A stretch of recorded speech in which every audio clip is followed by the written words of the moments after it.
જોઈ રહ્યા છો કે અહીંયા આગળ ખાસ કરીને વાહન ચાલકો છે કે જે આજે વહેલી સવારથી જ લાંબી કતારોમાં ઊભા છે અને જે રીતે પેટ્રોલ ડીઝલના ભાવ વધી રહ્યા છે તેમાં મધ્યમ વર્ગને મોંઘવારીનો વધુ એક માર પડી રહ્યો છે। પેટ્રોલ અને ડીઝલના ભાવમાં વધારો થયો છે સાહેબ। 100% બધી જગ્યાએ વધારો થવાનો છે, પણ હજુ તો અહીંયા અત્યારે 97.51 બોલે છે, એટલે આજે કંઈક વધારો લાગતો નથી।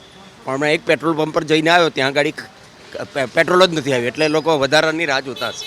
મતલબ એ વધારો થઈ જાય પછી એ લોકો પેટ્રોલની ટેન્કિંગ મંગાવતા હશે। સર, આજે તમામ જગ્યાએ પેટ્રોલ અને ડીઝલના ભાવમાં 3 રૂપિયાનો તો ધરખમ વધારો થયો છે।